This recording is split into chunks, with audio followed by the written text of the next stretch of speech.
بسم اللہ الرحمن الرحیم۔ حضرت ابو درداء رضی اللہ تعالی عنہ فرماتے ہیں کہ تمہاری عورتوں میں بہترین وہ خاتون ہے جو نرم گفتار ہو، بڑے آرام سے قدم رکھے، آہستہ آہستہ چلے، اس کے قدموں کی آہٹ تک سنائی نہ دے، جو خاوند اور خاندان کے لیے باعث فخر ہو اور گھر کو روز مرہ کی اشیاء سے بھر دے، یعنی فضول خرچ نہ ہو۔ اور تمہاری عورتوں میں وہ اچھی عورت نہیں جو مردوں پر دلیر، نیکی سے خالی اور پیٹو یعنی بہت زیادہ کھانے والی ہو۔ حضرت جابر رضی اللہ تعالی عنہ فرماتے ہیں، نبی کریم صلی اللہ علیہ وآلہ وسلم نے ارشاد فرمایا کہ میں تمہیں تاکید کرتا ہوں کہ تم اپنی عورتوں کے ساتھ نیکی سے پیش آؤ، کیونکہ وہ تمہارے پاس عاریت ہیں، اللہ تعالیٰ نے انہیں تمہاری امانت میں دیا ہے اور کلمہ توحید کے باعث تم پر انہیں حلال ٹھہرایا۔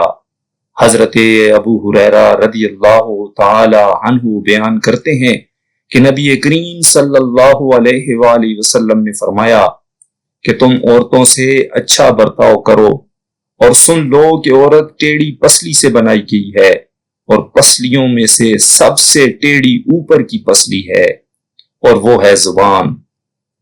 یعنی اگر عورت زبان دراز ہو تو اس کی زبان درازی پر صبر کرو۔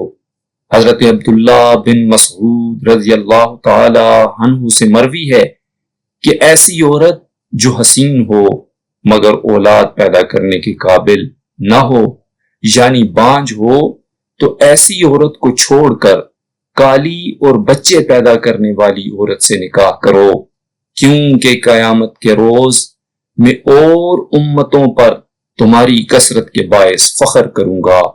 نیز حضرت ابو ہریرہ رضی اللہ تعالی عنہ سے ہی مروی ہے کہ جو شخص شرعی طریقہ کار سے عمل کرتے ہوئے کسی عورت کا اچھے آدمی سے نکاح کرائے تو اسے اس نیک عمل کے بدلے جنت میں 1000 حوریں ملیں گی، اور ہر ایک دودیا رنگی محل جنتی محل میں قیام پذیر ہوگی۔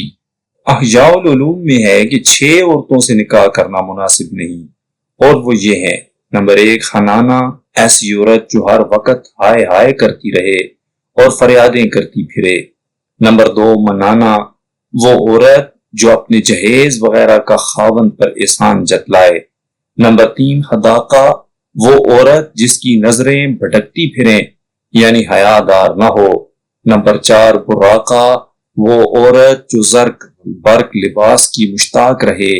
نمبر 5 ساقہ، جو اپنے خاوند کے سامنے بکواس کرے۔